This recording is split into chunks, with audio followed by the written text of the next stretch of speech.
talking about maternal physiology.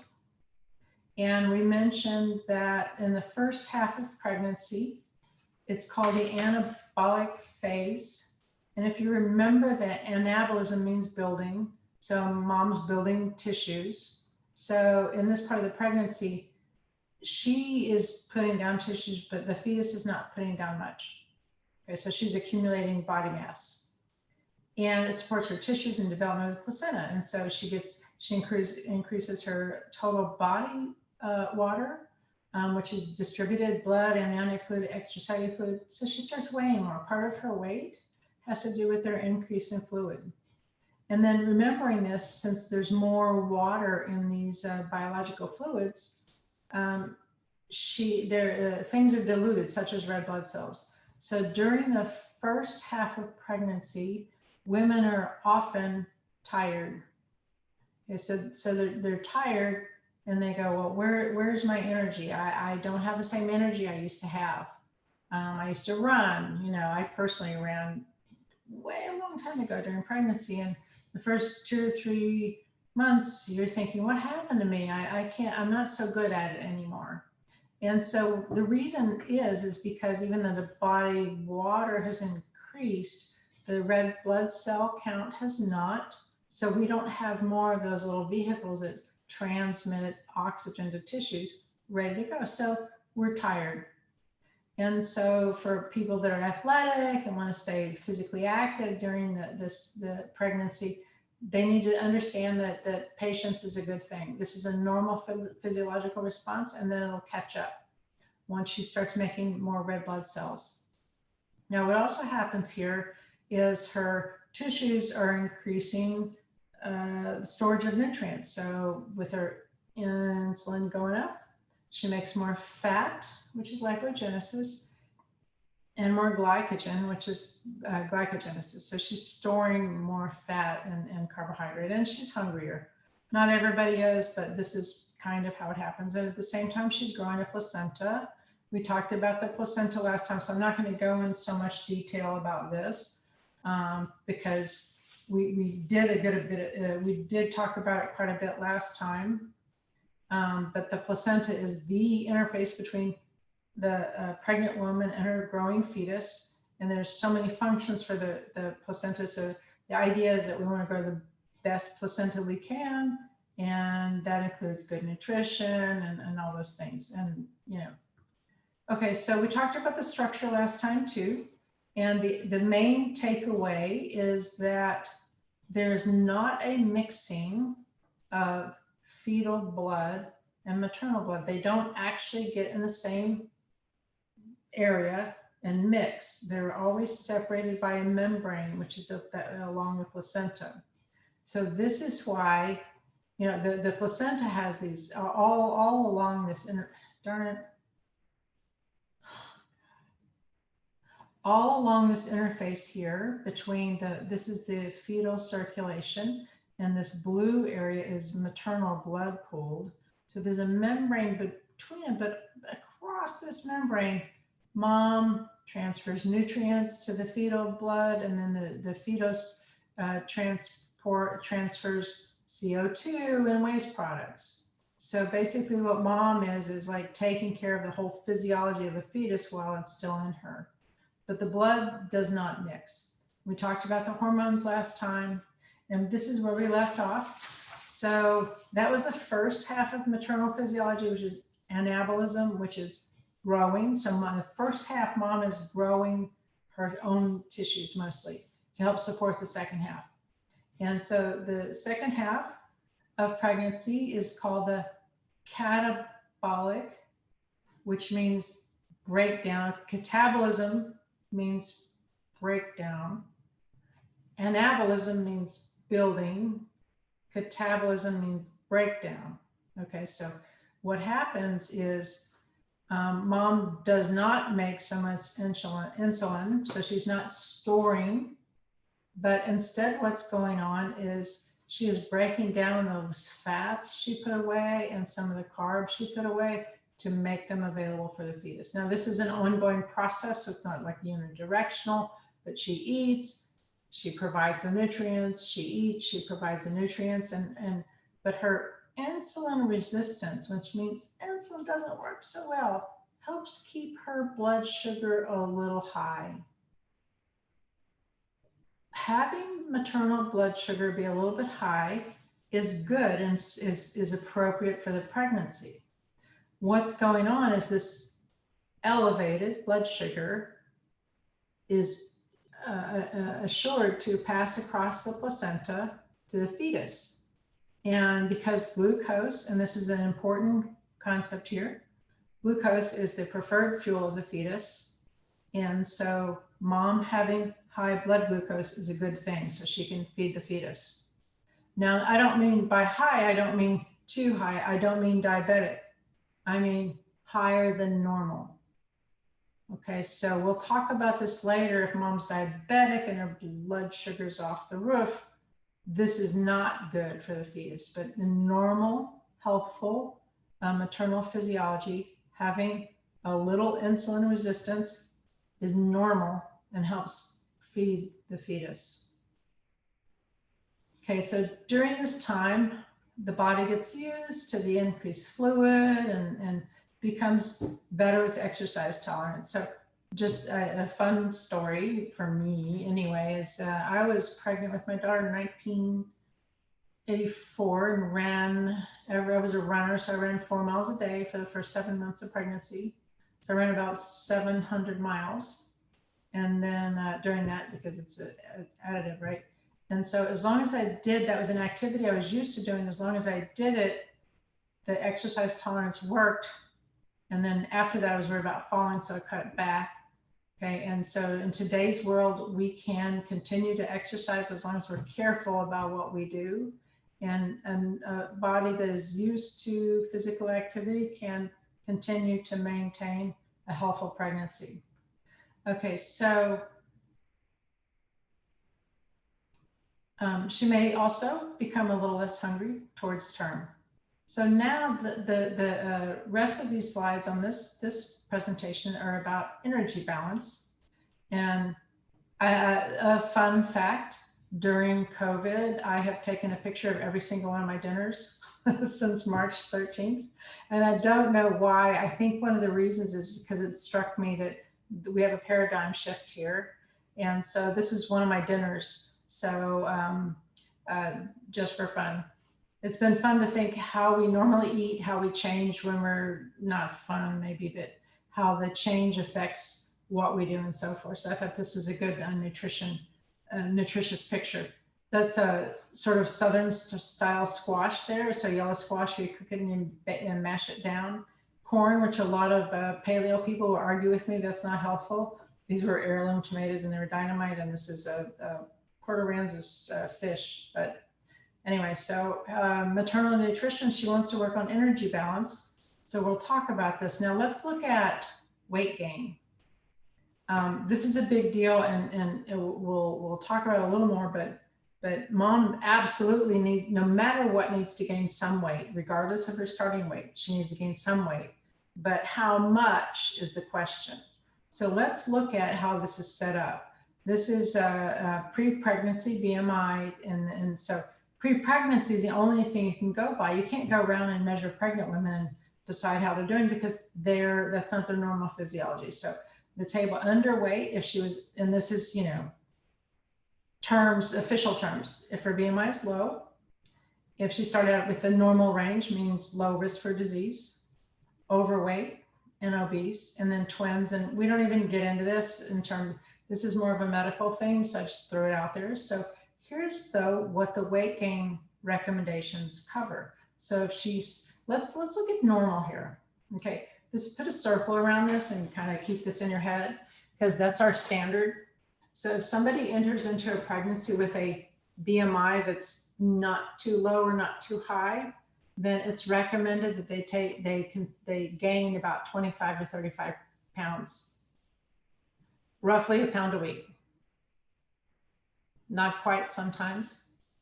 So this gives us a ballpark figure. I have to tell you, I've had people talk to me and say, I gained 50 pounds during my pregnancy and I'm okay now. So this is a ballpark figure, but not everybody is the same. The reason that we have these guidelines is because studies have shown that, for example, if an individual is overweight and look at their recommendations, if they gain more, then there are effects on the fetus long-term health and also on the mom's long-term health.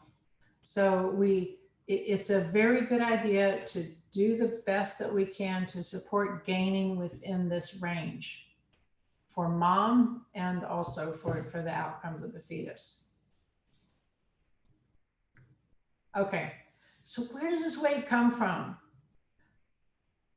I think this helps everybody. And I think I require that you have a good understanding of this information, because when people oftentimes, because we have this body-centric athlete kind of predisposition and preference in the United States, sometimes we don't give women enough latitude to just grow a pregnancy, because not every pregnant woman is an athlete and doesn't necessarily need to be that. We need to be active for her health, but not run marathons. Okay, but some people are concerned. We have an obsession with weight, so people are concerned. Well, what am I going to do with 25 or 35 pounds? I'll never be able to deal with this. So understanding where those pounds are coming from is potentially a great way to communicate with women. Hey, you're fine. You've got to gain weight. Here's why. Your tissue you gain in the beginning, and then look at what all you're doing with it. All right, so this table looks at, here's the item and here's pounds. So we end up, remember, that was the normal range. If someone starts with a BMI that's not too low or too high. And so an infant, and remember the appropriate, a good target weight gain is 8 pounds. So bear in mind, here's the infant. And we don't just grow an infant, we have a lot of other things going on. The placenta, maybe 1 to 3 pounds. Blood, remember all that fluid we talked about. So mom's loaded with more fluid. Her uterus and supporting muscles grow. Her breast tissue increases. Amniotic fluid is a few pounds too. And her maternal fat.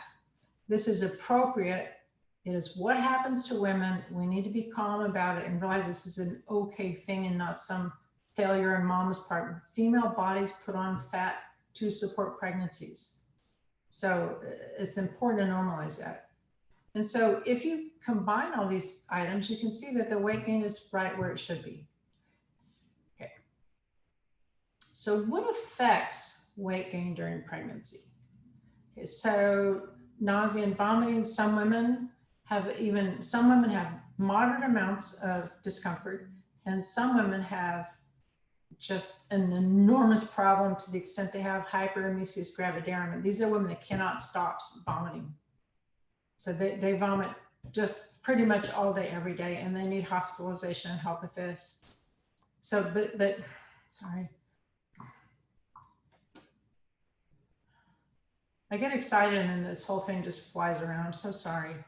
So, so nausea and vomiting can affect, especially in the first few months, may affect her ability to gain weight, and she needs help with that.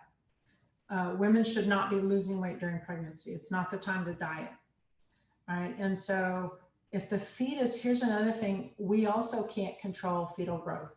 This is going to be predetermined by a variety of things. In some cases her nutrition, but there could be other issues, has nothing to do with her diet.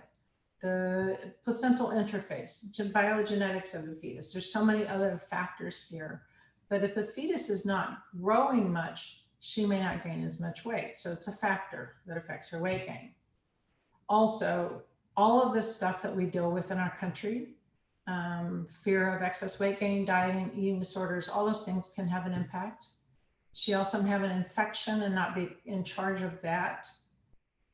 And she could also be exercising more than her compensation for diet. And then, of course, there's food insecurity. So people could have very limited access to food.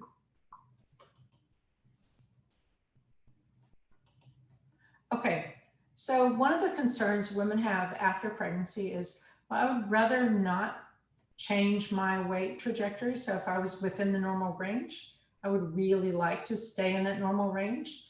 And that's a good goal, because in the United States, we have problems with overweight and obesity. We want to make sure that we do everything we can to maintain a healthy weight, because it helps our long-term health. And we also finally or eventually end up modeling for our kids. So, but what we need to know. So after a postpartum means after pregnancy. Typically after pregnancy, women 12 months later have 6 or 7 additional pounds. Now, if you think of women that have 4 or 5 kids, this puts her well into the category of risk for cardiovascular disease. So this is something that happens, and it's something that we need to fight against. And it takes a village for this. So why do we care? So her long-term weight retention affects her long-term health, and it's pretty common. It's often her abdominal weight, which is among the more serious problem areas. And people that are more likely to retain this weight: low income, Western diet, multiple births, inactivity, and low breastfeeding rates. So interventions: nutrition, counseling, and education. And this advice always drives me crazy, because increased physical activity and improved diet. You know, I imagine many of you have done this. I have certainly done it many times in my life. And to do my best to improve my physical activity, improve diet, can generally, for most people, stop us from gaining weight, but it's really hard to lose weight with this. Does anybody want to say anything? I know I'm talking a lot. Does anybody want to say anything about this challenge of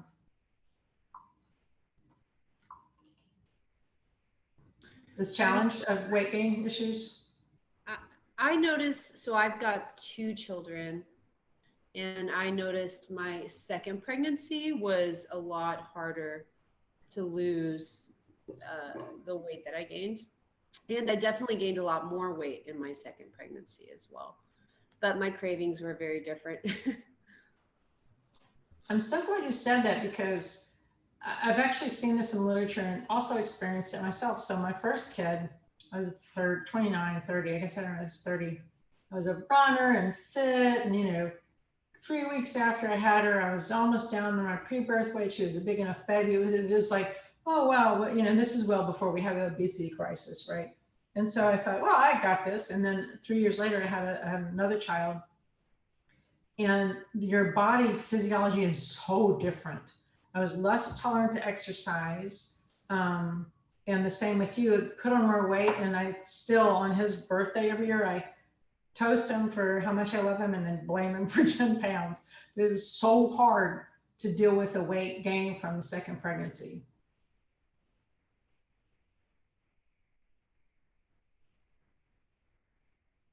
Anybody else have any comments on this type of thing?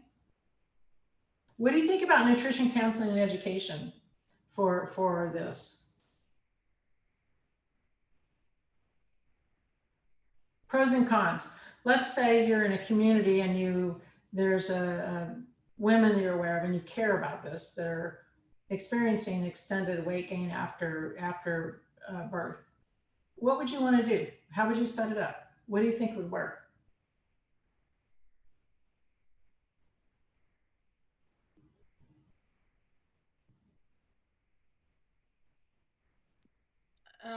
I think it'd be, well, like if I was counseling a pregnant woman, I would make sure first off that they knew that weight gain was like normal, because it's like healthy for the baby and for the woman or the mom, I guess. But I would like educate them on like maybe healthy, because they're going to increase their calorie intake, but like healthy foods, like healthier calories. So like what foods to choose over like other foods, I guess, so that they have like a healthier weight gain, which might make it easier to lose the weight after, if that makes sense. It's interesting. I've been to so many meetings over the billions of years, right? And so it's interesting when people talk about weight management. One of the things they say is a calorie is a calorie, right? So it doesn't matter if it's I'm going to argue with this, but it doesn't matter if it's from a donut or from a carrot. If you eat, 30 carrots, you can, theoretically what a donut is. But I don't actually think that's true. I think what we know is that, first of all, what you're saying about healthy calories is the entire thing, right? For mom during this pregnancy, for the fetal growth, and for herself, eating healthy foods is a complete game changer in terms of getting all the nutrients that we've talked about, and we're going to talk about some more about that. It's a complete game changer, so it's absolutely perfect. In terms of losing weight, it's complicated because after pregnancy, people sometimes are really still hungry and they're sedentary and they're tired and all that. But I do think that the counseling for healthful consumption in the long run, if they'll do it, changes their trajectory, right? So if probably many of you have experienced this, you eat a healthier diet, you have better weight control, right? So I think you're right there, but it's just really complicated. What about breastfeeding post-pregnancy, as that burns more calories? And I'm thinking that we covered whether or not that actually would help lose weight, but I was thinking that it does. But maybe It can help, but a lot of women don't. It depends on the individual. I think one of the equalizers here is probably breastfeeding and also exercising. So if someone is sedentary and they breastfeed, they're hungry too. So it's really hard to lose that way. But if you're breastfeeding and active, if we look at our calories in, calories out thing, right? So there's what you eat and then what you burn or lose. So if you're breastfeeding and active, then breastfeeding can be 500 calories a day, active 200 or 300 calories a day. That can help balance dietary intake. So it's very individual, but sometimes breastfeeding helps. But I hear from a lot of women that breastfeeding makes them hungrier and they actually gain weight and they do better after breastfeeding. So it's complicated. But thank you guys for your input. It's just this complicated issue and it's real important. Okay, so how many calories does mom need? Well, first trimester, no increase. So, you've heard people say, well, I'm eating for 2. Well, they're not yet. And so the first trimester is not a time to diet, but it's certainly not a time to start consuming more calories than she needs. And look at these numbers, and I need you to be able to recognize these numbers, and these are going to be on exam 3. And so I'm annoyed by the entities that create this number, because what does 452 mean? That should be rounded off. But nonetheless, more calories during the second trimester and a lot more during the third, almost 500 calories a day during the third trimester, because this is when we have fetal growth. And it depends on the size of the woman when she starts, and also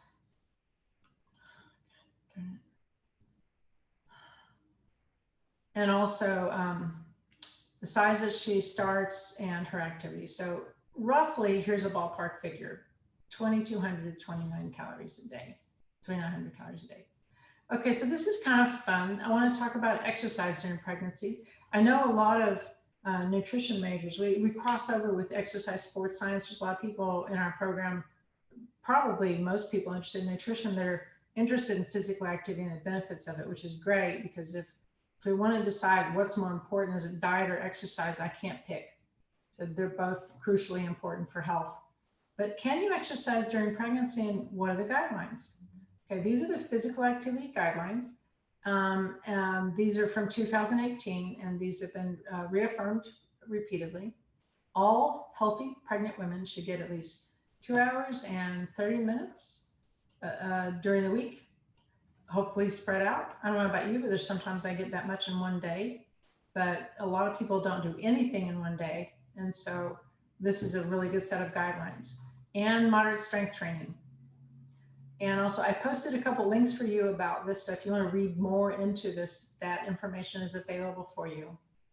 And if people are habitually engaged in vigorous activity, then they can continue. So if someone's doing aerobics class, it's very, very engaging. As long as she's not damaging the wrist or fetus and abdomen and stuff, she can keep doing it. She's already used to that aerobic capacity. Because she's got good cardiovascular strength, she's not going to decrease oxygen to the fetus while she exercises. Having said that, she shouldn't overdo it. So make sure you can breathe. All right, during all activity during pregnancy, make sure you can breathe. It'd be great if people had a healthcare provider that helped monitor them. That's the perfect world.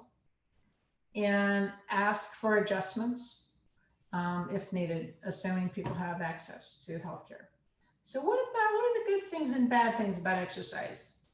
Benefits: weight maintenance, fighting depression, energy level, controls gestational diabetes, reduces back pain, eases constipation, which is a big issue with pregnancy, lowers risk for premature delivery, offers protection from having high birth weight babies.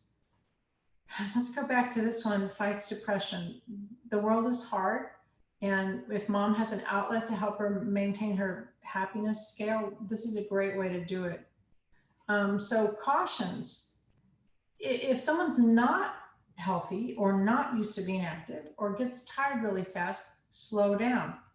If you've been a runner and you can't run 5 miles or 3 miles, whatever, dose it up so that you're not overdoing it. You can still breathe.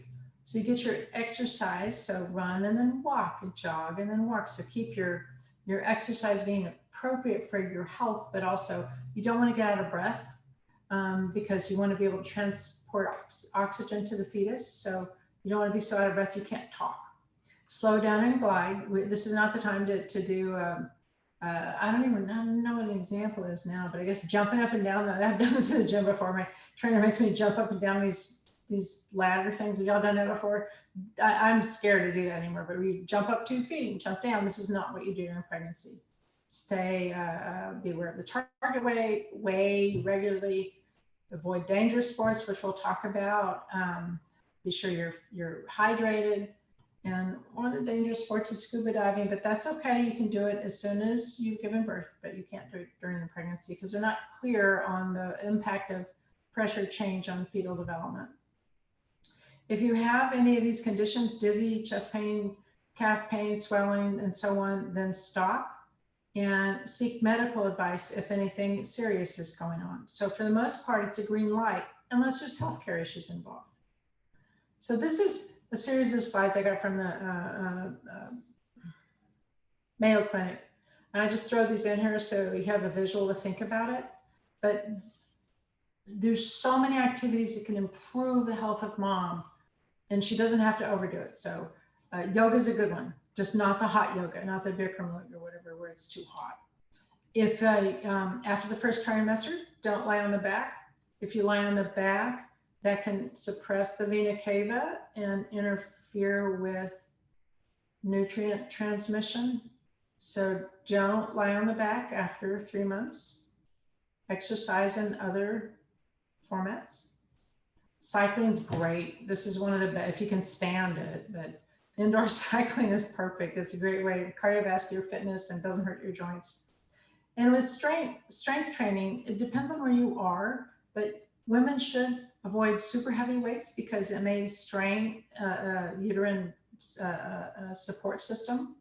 So lighter weights would be a good way to manage.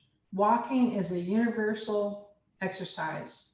If you're just starting, try walking 1 mile 3 days a week and then get started. This low impact aerobics is also great. And if people are used to being high intensity, they can keep their high intensity exercise up as long as they can breathe, but save tennis and racquetball, things that are physically active or you might fall, for after pregnancy. So there's a common sense here. So move smoothly, beware of high temperatures. So if it's a Texas summer, going out at 4 p.m. to exercise is probably ridiculous for all of us, but in particular for pregnancy, because body temperature can be too high. And also avoid hot tubs. So hot tubs, if they're your thing, then it's not something appropriate for pregnancy, and then make sure you've got consumed fluids. So the final slide on this, avoid high altitudes. Here's what happens with high altitudes if you haven't been aware of that. Some athletes, when they're going to compete at sea level, will go train in high altitudes, because if you work out in high altitudes, you increase your capacity to get oxygen. You make more red blood cells. you are better able to work out at that altitude. And if you go down to regular land, you're kind of a superhero. Okay, so that's altitudes tax you. So if you're pregnant, going to Santa Fe and hiking to the highest peak or the Davis Mountains or Guadalupe Mountains is not appropriate because you may deprive the fetus of too much oxygen. So this is a time you can exercise, but this isn't where you're a superstar. You're not competing here. Okay, so we've already talked about these things. And the last one, I just bring this up because I love scuba diving so much. So this is me a year ago, and probably we went on 3 dive trips last year, but none this year. But anyway, you can't scuba dive during pregnancy because we're not sure about the pressure, the effect of the pressure on the fetus. But what you can do is snorkel. Okay, so that's the end of that lecture. Are there any questions or concerns before I get on to part 2?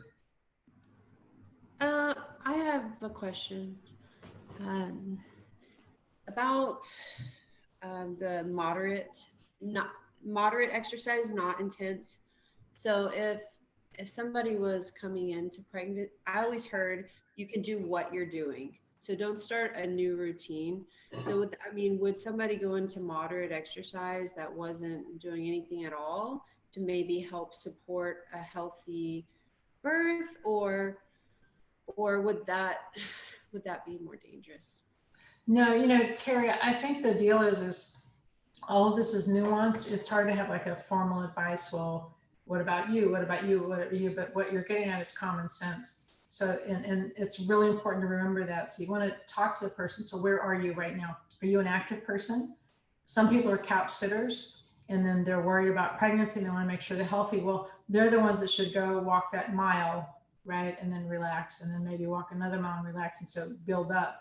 But if people are runners, for example, and I was a runner, 30 years ago, it was a safe thing. And when I say runner, I was a 10-minute mile runner. I've never been really good at athletics. I just did it. Okay, so a 10-minute mile during that kind of mile, which is mostly what I was good at, I could carry on a conversation with someone, which meant that I was not out of breath.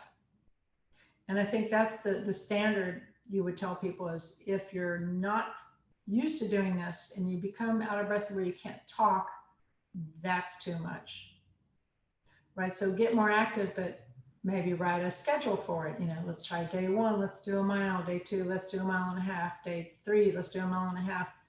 Monitor how you're doing and go from there. Does that make sense? Yeah, that makes sense. Yeah. Anybody?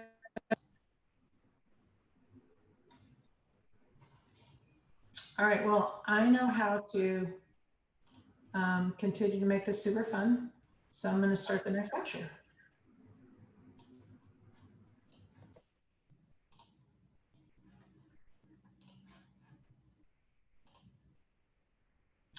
So this lecture is on pregnancy. And what you need to know is we've covered so much about prior to pregnancy. I'm not going to be redundant. I am very careful to try to not repeat myself. Yet when we get to something that's appropriate for pregnancy that we've always covered, I'll have a little slide that says, remember, prior to pregnancy, you need these nutrients. They're still important during pregnancy. So this lecture on pregnancy, this is the second of 3. The third one is on conditions and concerns. This is on wrapping up maternal nutrition. So in this lecture, we're going to talk about calories, macronutrients, and critical micronutrients. So here's our outline. As I said, calories, macronutrients, and then reminder micronutrients. These are the ones we've already covered in pre-pregnancy. And then other ones that are new to our discussion about the importance for nutrition during pregnancy. So this is how this lecture is going to go. So calories. During the first trimester, remember there's really no need to increase. This is a reminder from what we just went over. There's no need to increase calorie intake. You're not eating for 2 during this time. This is the exact same information we just covered. Okay, so second trimester, 340 calories a day, and third trimester, around 450. So when you get these on a multiple choice type question, your examples will be 340 versus 200, or I'll try to make a big enough range to where this makes sense for you, not to be nitpicky about it. But it's important to know that calorie intake should increase during the second and third trimesters of pregnancy. Now let's talk about carbohydrates specifically. So carbohydrates in pregnancy should make up 45 to 60% of total calories. We need carbohydrates. I know carbohydrates have a bad reputation right now. There's several diets that have suggested, well, just don't eat carbs and you'll be fine. Some of those weight loss regimens work if you cut back on carbs because we may eat too much. So that's confusing for people. But in reality, for pregnancy and for normal functioning, we do need carbohydrates. And you've learned this in your previous classes as well. So let me remind you, so we're using CHO as the abbreviation for carbohydrates. Let me remind you that the adequate intake for anybody is 130 grams per day. So no matter what, if you're, this is enough. Do y'all remember why we have this AI? Why 130 grams and not lower?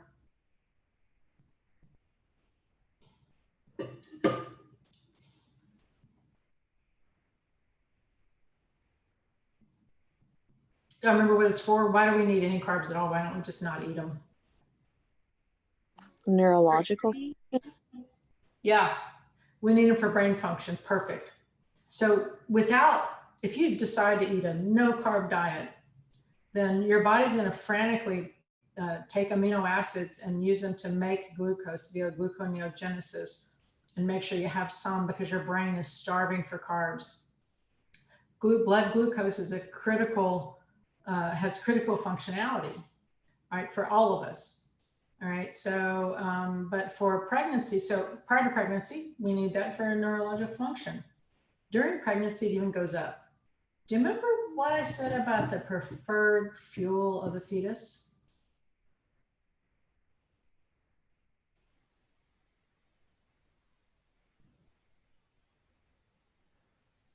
Okay, thank you. Okay, so remember, maternal glucose levels go up during pregnancy.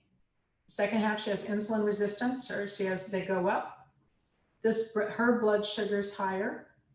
That gets transported across the placenta, so the fetus gets more glucose. So mom does not want to go on an Atkins diet or paleo diet or whatever. And it's important to understand the critical need for carbs. Having said that, our world, as we all know, is filled with foods that just hurt your health, and they're mostly rich in carbs, right?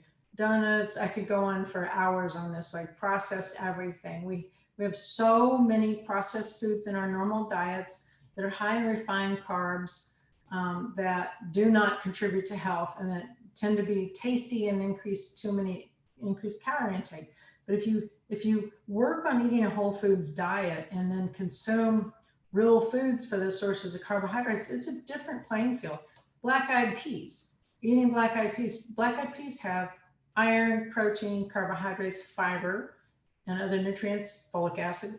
But the blood sugar doesn't go bananas with this because it's a high fiber food. So it's a healthy food that helps maintain a healthy blood level of carbohydrates. So these whole foods are amazing. They make you full, so you don't overeat. You're less likely to overeat. They provide other nutrients and so forth. So there's so many benefits to this, and this is all, of course, DASH diet information. And then you look at what are our problems, and that's all this stuff. So if mom is, candy, I'm going to have candy on everybody. I know a lot of people who do eat candy. Processed white flour, desserts, lots of bread products, white rice, baked goods, and so forth, and that's going to contribute to potentially to mom's elevated blood sugar, weight gain, and fetal fat deposition. So if she gains a lot of weight, then the infant is going to be the one the fetus is going to be the one that stores it. If someone must consume a gluten-free diet, you know what to do. And fiber, the DRI is pretty high, and You can get there by eating these items, but not by eating these items. Okay, so that's carbohydrates. Protein, why do I need protein? Just don't feel like this is a trick question.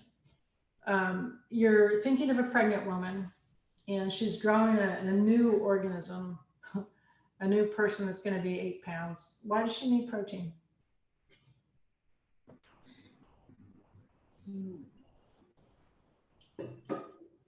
You need protein to build new tissue, to build those new tissues. I mean, just like if you're in the gym exercising, building muscle, you would increase your protein intake. You're building a new body. Yeah, spot on, Carrie. We need protein in order, we need them for essential amino acids, and then we use those to grow the tissues and enzymes and, you know, function for biological reactions that protein does. But if we were trying to maintain a healthy pregnancy with poor, low quality protein, imagine how that would come out, right? We know that protein synthesis requires a good complement of essential amino acids. Thank you. So there's 3 ways to calculate protein requirements during pregnancy.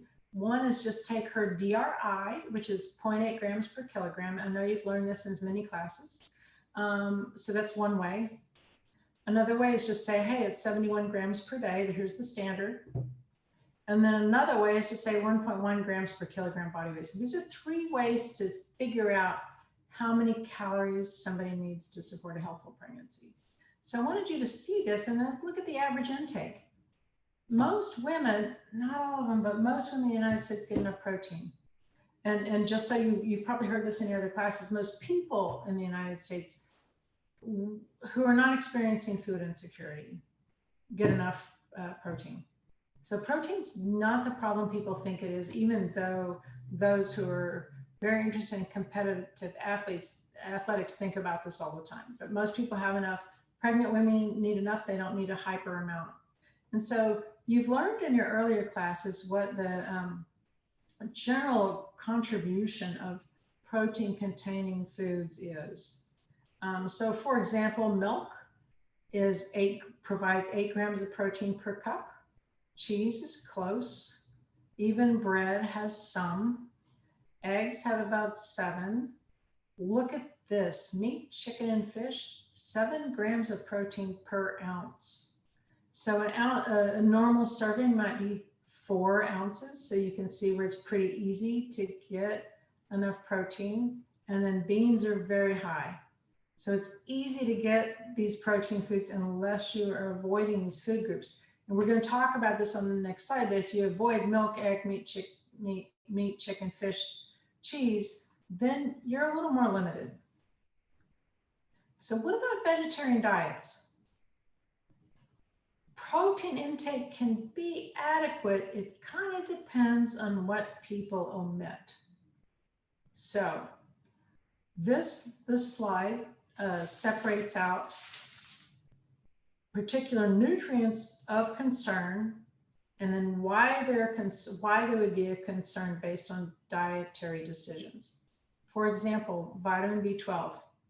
If people omit animal products, anything, eggs, cheese, milk, meat, fish, poultry, all products of animal origin, they're at risk for having low intake. What to do? Fortified foods or change your diet. Okay, but vitamin B12 is not going to come from plants. Y'all remember that, correct? It's not going to come. So protein intake was generally adequate, but vegans need to be careful, and B12 is a factor that may affect them. Okay, another one is vitamin D and calcium. Now, I am convinced that there is no absolute requirement for dairy products, but dairy products are a convenient way to get calcium and vitamin D. It's also an American norm. So if people are comfortable having a couple cups maximum of milk for kids and maybe a little more for mom, it helps her get her vitamin D and calcium. But if she omits dairy products, then she needs to look for fortified foods. So let's say you're using an alternative to dairy such as soy milk, make sure it's got B12 and calcium added and vitamin D. So those are actually supplements now. Your alternative beverages are supplements now, or take a supplement. But if you eliminate these food groups, you can see it becomes much more difficult for people to get the vitamins and minerals that they need. Iron and zinc, also critical. Meat, if you omit meat and fish, then the solution is to add supplements and eat beans. Women may absolutely need iron and zinc supplements if they're eating a very restricted diet. Finally, the last one that is, I think, and I mentioned this before, it could be of profound importance in pregnancy, is omega-3 fats. If women omit fish entirely from the diet, do you remember, can you actually get enough of the long chain omega-3 fatty acids from diet? We talked about this prior to pregnancy.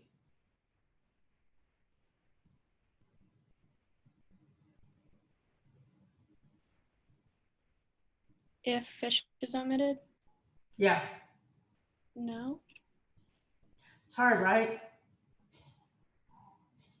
Okay, so fish has the long chain, DHA and EPA, essential omega-3 fats. The short chain ones are found in like flaxseed and flaxseed oil and so forth. And we're just not good enough at making the long chain omega-3 fats. However, there is a type of algae that makes DHA.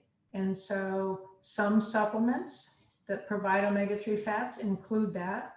So if people will not eat fish, then it's recommended they consume supplements with omega-3 fats, and they can also buy fortified eggs and milk that also have an increase of DHA and EPA. So these are good solutions. Make sense to everybody? I'll move on unless you got a question.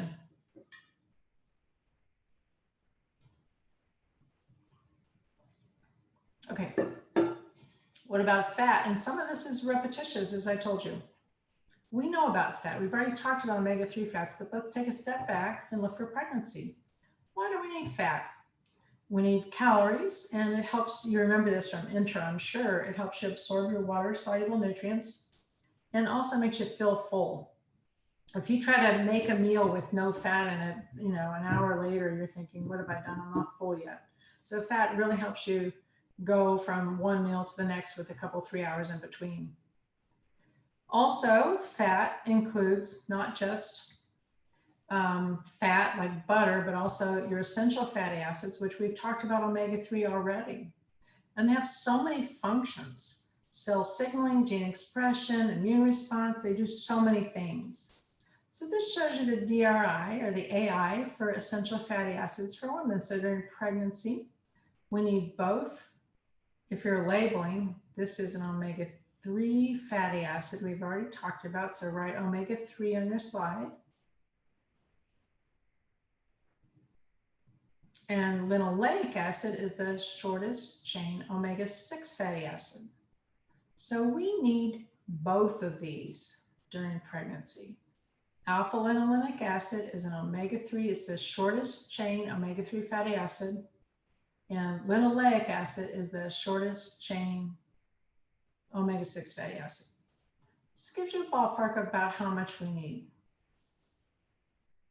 Okay, this is a little bit of a reminder because you've learned about omega-6 fatty acids in the past, but I want to put it in one place here for you. Okay, so one, the short chain linoleic acid. Remember the spelling difference? Look here. The short chain omega-6 is linoleic acid. The short chain omega-3 is alpha linolenic acid. So see, this has an alpha linolenic acid.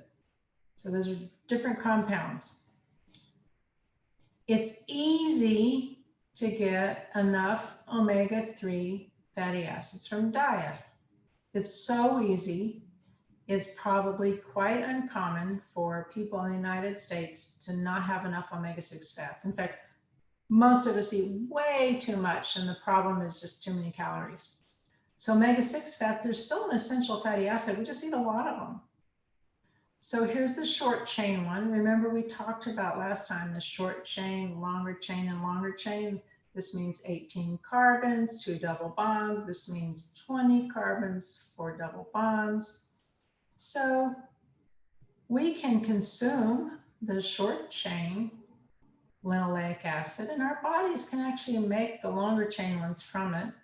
But we also, typically in the American diet, eat a lot of arachidonic acid. It's synthesized in the body and it's found in cell membranes. So if you're eating tuna or meat or anything like that, you're going to be getting a lot of arachidonic acid. Bottom line here, we get enough, if not too much, perhaps too much. Yeah, most women consume enough omega-6 fats. This is a reminder, this is the same slide you had before for prior to pregnancy, so I wanted to remind you because the information is still the same. We need enough omega-3 fats. We've talked about the short chain alpha linolenic acid, ALA, EPA, and DHA.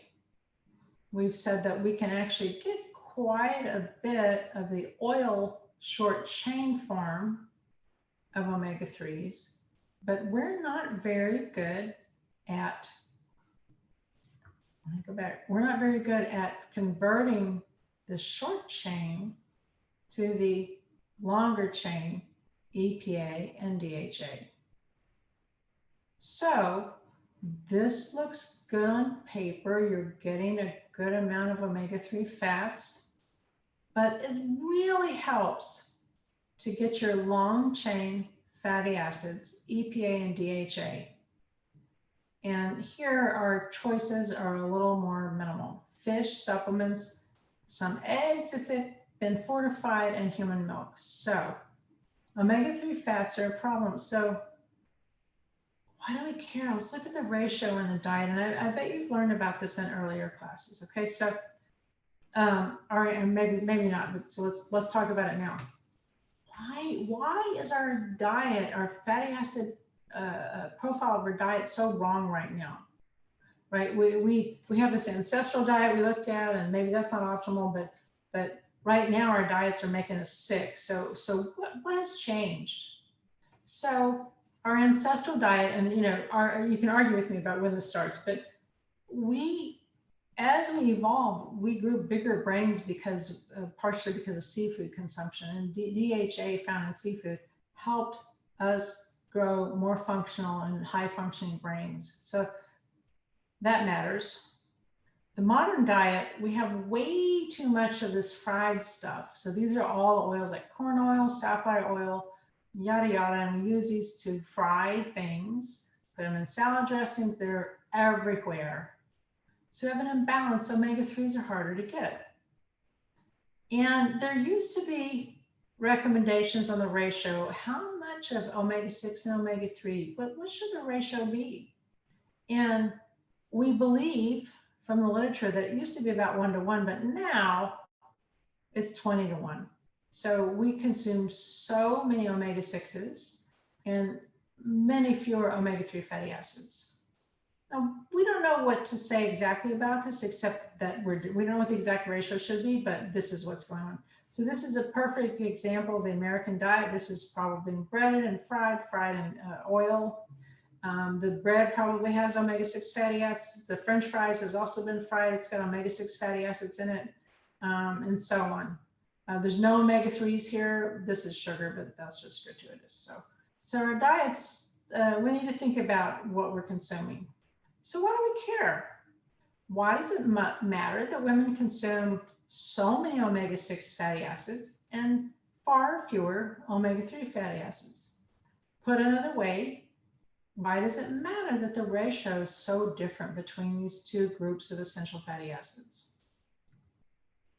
So let's dig in a little more about omega-3 fats. Because during pregnancy, we talked about prior to pregnancy before, but this is during pregnancy, what's going on with her dietary intake and her nutritional status of omega-3s. When she consumes omega-3s, think about DHA and EPA, so fish and supplements primarily, and eggs, fortified eggs.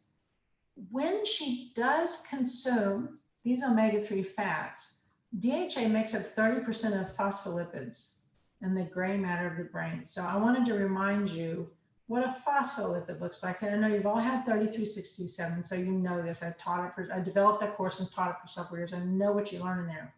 You learn that here's a cell membrane, any cell membrane in the body. Here's one of these little blue balls right here. This is a blow up of it. This is a phosphoglyceride. This is what makes up our cell membrane structure. When we consume omega-3 fats, when we make our phosphoglycerides, we store the fatty acids we consume right here. So if we eat a diet rich in omega-3 fatty acids, and you look at your cell membranes, these phospholipids have omega-3 fats on them. If you don't eat them, then these fatty acids are instead omega-6. So this is really, you are what you eat. If you eat omega-3 fats, your body structure, your cell structure will include omega-3 fatty acids in your cell membranes, stored and ready to use them. If you don't eat them, if you eat the American diet with very few omega-3 fats, then the fatty acids that make up your cell membranes come from omega-6s, which is your French fries. Okay, so we can, our diet changes the actual structure of our cell membrane. So remember what a phospholipid looks like, or phosphoglyceride. It's like glycerol, and this is the polar head region, and these are the fatty acids. So what you eat goes right here. So if mom does have adequate DHA, then it will increase the gray matter of the brain of the fetus. And both of these long chain omega-6 fatty acids do cross the placenta, and this is so critical, you guys, especially during the third trimester. And so this is the third trimester is you know, so many things go on during the entirety of pregnancy, but the third trimester, the fetal brain is growing a lot. All right, so mom's diet, her history of her diet, and her current diet can affect the actual composition of the fetal brain. I have a question. Yeah. So if the tail ends become omega-6 instead of omega-3, does that affect the permeability of the, I mean, I wouldn't think so, but does it affect the health of, I'm trying to think of the word I'm looking for, the permeability of the, I don't know if I'm saying it right. No, I think Carrie, right? Yes, ma'am. Okay, I think you're fine. I think you're thinking about a different thing. So this is the structure. So right, if we have more omega-3s than they're in here, permeability may be part of it, but there's so much more to it than that. And I think, you know, I try to just put a reasonable amount of information in this course, and sometimes I go down rabbit holes that may explain too much, and maybe it's time to do that. Okay, so the thing is, these fatty acids that we store in our membranes all over our body, so think, even you're not pregnant, but you're pregnant and you eat omega-3 fats, your cell membranes have them here. These are actually not just about permeability. They also, we have enzymes that break them off. You'll learn this in biochemical nutrition. They pull them off if this is an omega-3, and then we use that as a substrate for chemical reactions, and they affect the blood clotting and the health of our blood vessels, and so many factors. The fat, what we are made of, omega-3 and omega-6 fats, really affects our whole physiology. So permeability may be part of it, but more of it, think of this as like a little supplement you have stored in your cell membranes. Okay, so either you have a supplement that works or you have one that doesn't work. That makes sense? Yeah, it does. I think I have a lot more to learn about this particular, like you Well, said. I tell you what, this is part of the part that's so hard for me not being in class, because usually I can stop and we can beat something to death if somebody wants to talk about it, because I know you learn different amounts from your previous classes, and sometimes it sticks, sometimes it doesn't, sometimes it may be contradictory. So I'm so not interested in stressing you on this, but I like to talk a little bit about the physiology of it and pull that thread through, because you learn basic nutrition, you learn physiology in 3367, our physiology and nutrition class, and then we like to build on it in our advanced classes, but it's not always easy to do. So you are welcome to write me any questions, and if I find that I'm not clear on something, I'm happy to send it out to the class.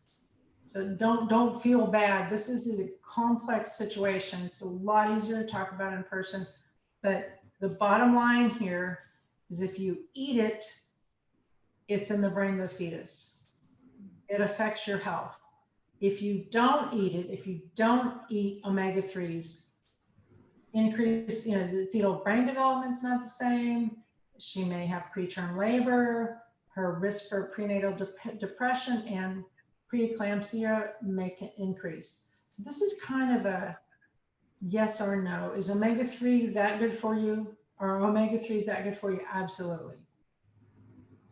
Interesting. Okay, well, thank you very much. How Absolutely. many times a week do you think that we should be eating fish or seafood in order to have the necessary amount in our diet? Nancy, tell me how you started that question. How many times a week should we Okay. be including? Beautiful. We're going right to this, okay? Thank you. So what I try to do is give the background so you care. Thank you. I feel like you guys care a little bit. It does matter, right? This is our body structure that affects our physiology. So, and here's my little baby, and that's a cute placenta. Okay. So what do we do? This gets right at your question. Okay. This is for pregnancy, but it's for advice for women, 16 to 49. It actually reflects the advice we gave for prior to pregnancy. Eat 2 to 3 servings of fish per week. Remember we gave you that list, best choice or good choice. So eat a variety, don't eat too much, mercury, don't eat shark, don't eat, so children, less, okay? If you eat fish caught by family or friends, check on fish advisories. Avoid these guys. Limit white albacore tuna to 6 ounces a week. So let's look at our pictures here. So this is a general advice. This is if you're a fish eater and you have enough money to do it. And if you can do it, you want to try to pick from, we gave you a list in the prior to pregnancy lecture. You want to try to pick the good choices. And if you're going to eat tuna, look at this, white albacore tuna, limit to 6 ounces. This is because this can be really high in mercury. And the light tuna is not as high at all. So tuna is one of our easy foods that people consume in the United States, and that's fine. But, and I mentioned this before, I think albacore tuna tastes a lot better, but I don't ever buy it because this is just a healthier choice for that. So a couple servings a week is what you want to do. And if someone won't eat fish, and I get it, there's no official DRI for these long chain omega-3 fats, but this is considered safe. So during pregnancy, this is a safe amount. I've had many friends that have sort of nurtured through pregnancy that don't eat fish, and my advice is go ahead and take a supplement or eat eggs that provide about this much.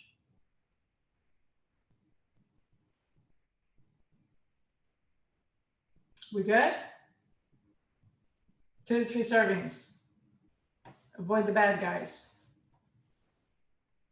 Thank you. Thank you. I appreciate you caring.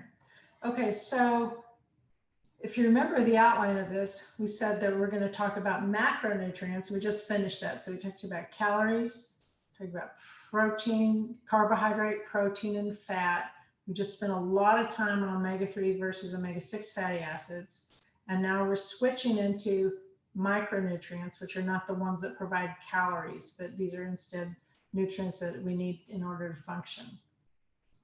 in our lecture prior to pregnancy, we talked about all of these. We went into detail.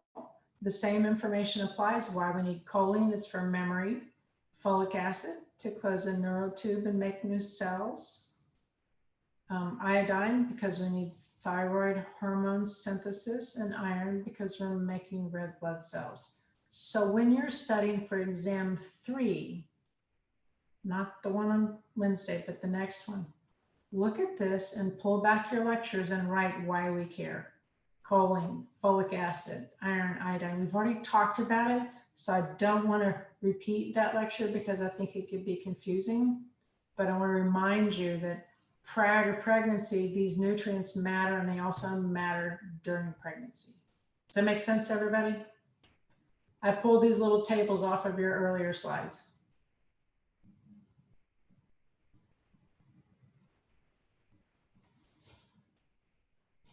I'm gonna assume that's a green light. Green light. Right, somebody's gotta yell at me if it's not. I can see like 2 of you, so anything you'll do is very much appreciated.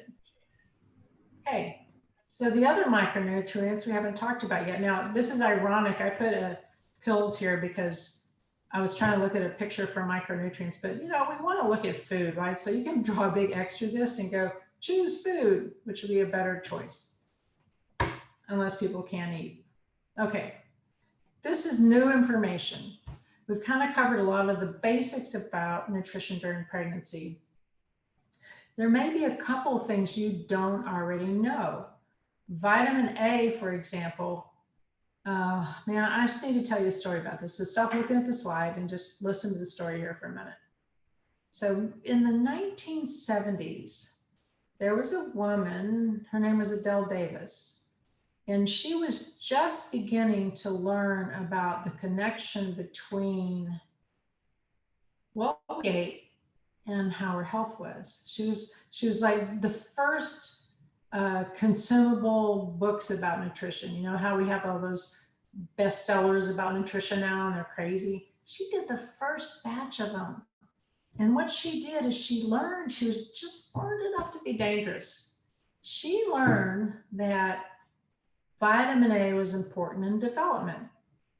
Vitamin A was important in reproduction. Vitamin A was important in vision.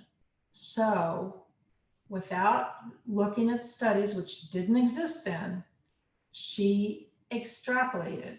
And she said in her books, she said, because vitamin A is important for this stuff, reproduction, differentiation of cells, you know, which happens during development, vitamin A is important in pregnancy. And in her book, she gave advice on for moms to consume or pregnant women to consume large amounts of synthetic vitamin A. So because it's important for development, take a pill, consume more. Y'all wanna know what you wanna guess what happened?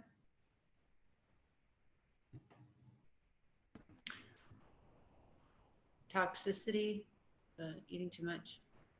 Yeah, you can see kind of a scary picture there, can't you?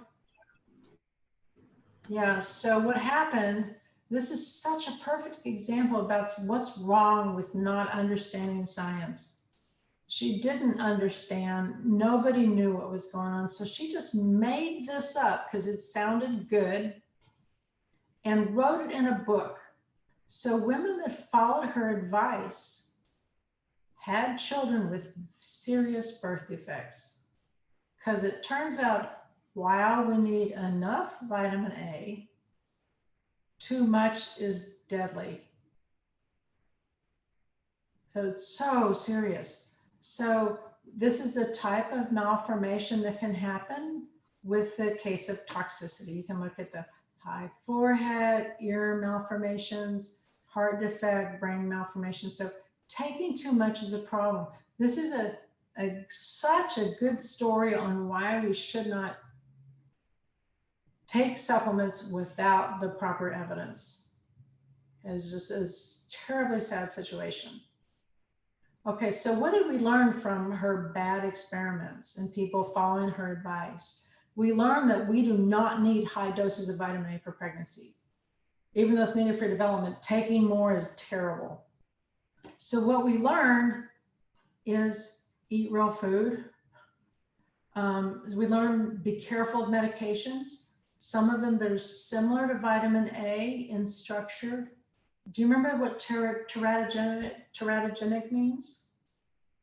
Can cause birth defects. Yeah, thank you. So some of these drugs that are just like vitamin A can cause birth defects. So a prenatal vitamin is not going to have high levels of vitamin A in it because it causes birth defects. And there are some drugs that can do the same thing. So this is what happens when people don't know enough. I don't think I can feel more strongly about this, that you know, we're in a situation in the world right now where people are challenging evidence and they're going, well, I don't believe you. Prove what's going on. Prove that this works. Prove this works. And so here's proof that taking too much vitamin A, what it can do. So following the evidence, what happens when these terrible experiments have happened is the only way we can give people the best advice possible. And we can feel confident in it. So what if you didn't know about this and you just knew what Adele Davis knew, that vitamin A is important? You might tell people, well, take a lot of vitamin A. It's a really good idea. You don't want to do that because that's not what the evidence says. Okay, so safe recommendations. Don't take supplements with vitamin A. Just take, you know, prenatals aren't going to put this toxic form of vitamin A in them. So prenatal vitamins are safe, but tell women and your family and your friends not to consume large amounts of multiples trying to get vitamin A because it'd be so bad. All right, so thank you. I realized I got on my high horse about that, but I feel like it's such a big issue and it's really important for understanding of science. Okay, so we're out of time here. So I will send you an email next week. I will post this as soon as it comes up, and you don't worry about it until after the test, and I'll send you an email with the recommended guidelines for getting ready for the taking the test. We all good? Y'all are great. Thank Thank you. you so much. Thank you. Thank you. Thank you so much, you guys.